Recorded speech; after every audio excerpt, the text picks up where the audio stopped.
Gusto mo bang matutunan kung paano lumaki ang kita mo sa negosyo mo? Or isa ka ba sa mga tao na balak magnegosyo at naghahangad pang matuto bago mag-umpisa? Huwag kang magalala dahil para sa iyo ang video na ito. Kaya naman alamin mo ang 5 negosyo tips para lumaki ang kita sa business.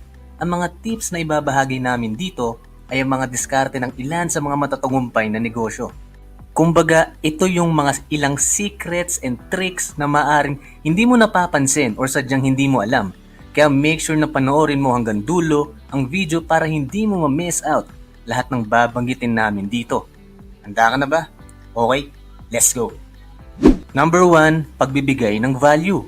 Ang unang dahilan kung bakit maraming negosyo ang matagumpay at sadyang malaki ang kinikita ay dahil sa kakayahan nitong makapagbigay ng value, tulong o halaga para sa ibang tao. Hindi kasi maaaring basta-basta ka lang gagawa ng negosyo, pero wala namang naidudulot na kabutihan nito para sa ibang tao. So anong sense ng pagbili ko sa produkto mo kung hindi naman ako nito matutulungan? Kaya mahalaga na maging tapat ang negosyo mo sa ibang tao. Kumbaga honest ka at mayroong integridad ang business mo. Hindi pwedeng nandadaya ka or nanloloko ng iba para lamang kumita ng pera, dahil kapag nalaman at napansin ng mga tao yon ay unti-unti kang mawawala ng customer, at kapag nangyari yon ay malulugi ka rin bandang huli. Kaya importanteng may binibigay kang value para sa gayon ay bumabalik-balik sa iyo ang mga tao.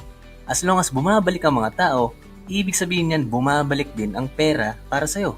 Kumbaga merong cash flow yung business mo at napaka-importante yon para mabuhay ang negosyo mo. Kaya ba pansinin mo yung mga nag-aalok ng free taste or free sample ng mga produkto nila sa mga grocery store? For example, energy drink. Tapos sinikman mo at nasarapan ka naman. Most likely, kapag available na yung energy drink na yon sa market, ay siguradong mapapabili ka kaagad dahil nagustuhan mo ito.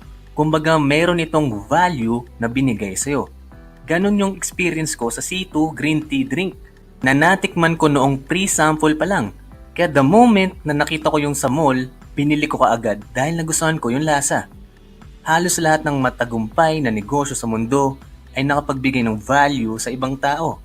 Kaya tinangkilik ito ng masa at patuloy na kumikita ng milyon-milyon o higit pa kada taon. Kagaya ni Bill Gates dahil sa value na binigay ng Microsoft Windows, Tony Tan Cakchong dahil sa value na binigay ng Jollibee, at marami pang iba. Sabi nga ni Warren Buffett, price is what you pay, value is what you get. Tandaan nyo yan. Kaya make sure sa pagnenegosyo palaging ibigay ang value na deserve ng isang tao.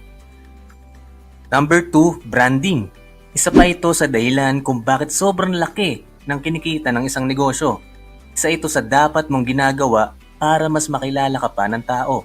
Halimbawa na lang at bibili si Juan ng sapatos para sa darating na Pasko. At nakita niyang nakadisplay ang brand ng sapatos na Nike. At sa tabi naman nito ay isang hindi kilalang brand o sabihin na lang nating brand X. Tingin mo, ano ang bibili ni Juan na sapatos? Tama ka, walang iba kundi yung branded na sapatos na Nike. Kahit medyo mahal. Dahil na nga rin sa brand nito, mas gusto ng tao na bilhin kung ano ang uso, kung ano ang sikat, kung anong branded, yun ang gusto niya. Halimbawa pa, at gusto ni Juan na bumili ng boxing gloves. Tapos nakakita ulit siya ng dalawang uri ng boxing gloves. Yung una, ang model ay si pambansang kamao Manny Pacquiao. Tapos yung pangalawa naman, ang model ay si Pedro. Aling brand kaya ng boxing gloves ang bibili ni Juan? Tama ka, walang iba kundi yung boxing gloves na ang model ay si pambansang kamao Manny Pacquiao. Ganon nag-work ang branding. Mas lalaki pang kita mo sa negosyo mo kung magkakaroon ka ng maayos na branding.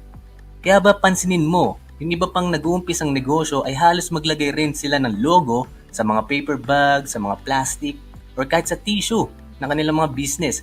Yun ay dahil gusto nilang makilala yung brand nila ng marami pang tao. Kapag kasi lagi mong nakikita yung brand or naririnig yung isang brand at matino yung brand, most likely kapag bibili ka ng produkto, panigurado yung brand na yon ang bibilhin mo. Kahit na online store pa yan, importante yung brand mo para mas lalo kang tumatak sa mga customers mo at potential customers pa. Isa pang dahilan kaya importanteng maayos ang brand mo ay dahil mas nagiging authority ka sa market ng negosyo mo. Imagine mo na lang for example at hindi naglagay ng brand si Nike sa mga sapatos niya. Malamang sa ngayon na hindi siya nakakapagpresyo ng 10,000 pesos or more sa mga binibenta nitong sapatos. Dahil nga authority siya pagdating sa larangan ng sapatos na ilalaban niya yung presyo niya sa iba.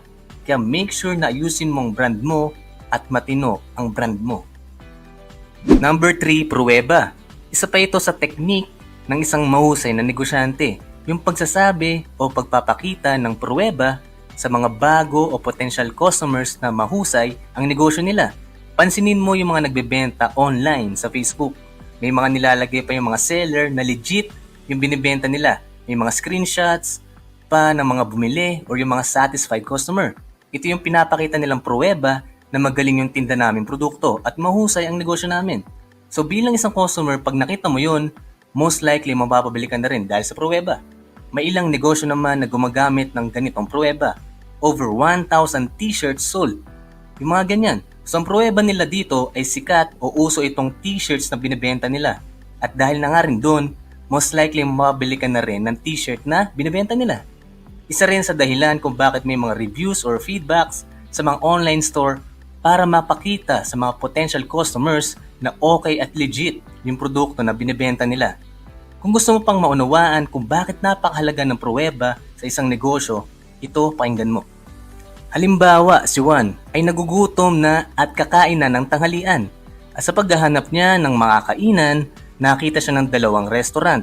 Si Restaurant A, mukhang masarap naman yung mga pagkain sa menu, pero 2 tao lang ang kumakain. Samantala si Restaurant B naman na halos kapares lang ng pagkain sa Restaurant A ay lagpas 10 katao ang kumakain doon. Sa tingin mo, saan kakain si Juan ng tanghalian? Tama ka, most likely kakain si Juan sa Restaurant B dahil may pruweba na mukhang mas masarap ang pagkain dito dahil mas maraming kumakain dito na tao kumpara sa Restaurant A. Ganyan ka-importante ang pruweba dahil ang tao ay natural na mahilig sa mga uso, sa mga sikat. At isang pruweba kung uso ito o sikat ay kung maraming tao ang gumagamit o ginagamit ito. The more na tinatangkilik ito ng tao, the more na mas dadami pa ang customer mo. Kaya bago mangyari rin ito, ay kailangan nagagawa mo rin ang pagbibigay ng value at pagkakaroon ng maayos na brand sa negosyo mo. Kung bagong viewer ka sa channel na ito, please subscribe and hit the bell button para hindi mo ma-miss out ang mga bagong negosyo videos natin. Thank you! Number 4, kakulangan. Isa pa ito sa mga trick kung bakit marami negosyo ang malaki ang kinikita. At yun ang pagkakaroon ng mga advertising na may kakulangan o sa English ay scarcity. Kakulangan ng supply ng t-shirt, kakulangan ng available na kwarto sa isang hotel, kakulangan ng oras para sa isang promo, at kung ano pang pakulo na may kinalaman sa kakulangan ng isang bagay. Halimbawa na lang at mayroong limited edition na t-shirt na nilabas ang brand ng Uniqlo at nakalagay pa 100 t-shirt only.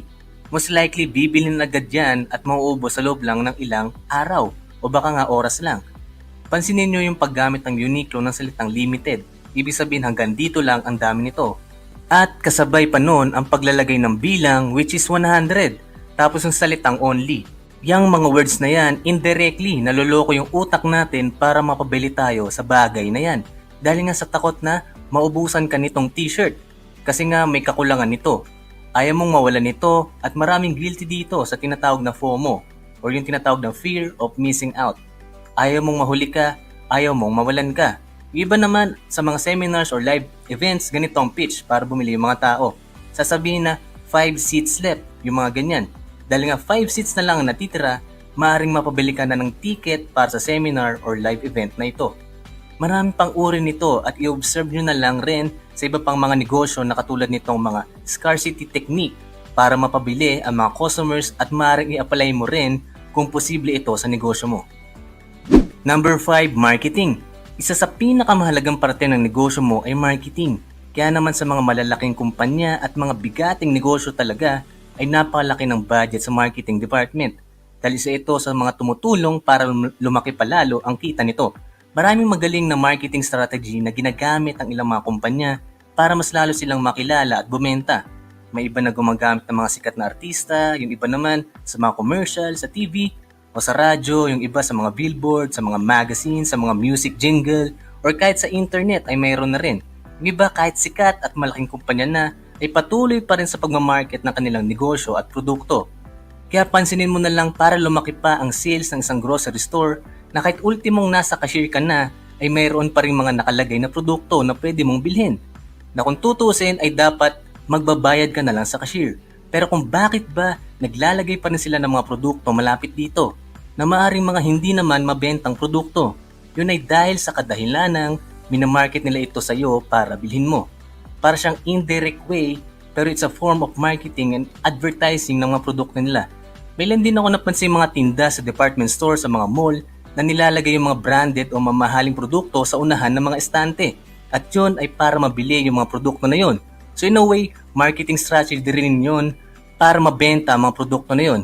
Marami pang halimbawa, pero sa isang negosyo, hindi may tatanggi na importante ang marketing dito. In summary, itong 5 negosyo tips para lumaki ang kita sa business. 1. Pagbibigay ng value. 2. Branding. 3. Pruweba. 4. Kakulangan. 5. Marketing. Maraming salamat sa panonood nito. Kung natuto ka, ay dapat kang mag-subscribe at pakiclick na rin ang bell upang ma-notify ka pa sa mga susunod pang mga videos. Pakishare na lang rin sa mga kaibigan natin gustong matuto at yumaman. Thank you and God bless!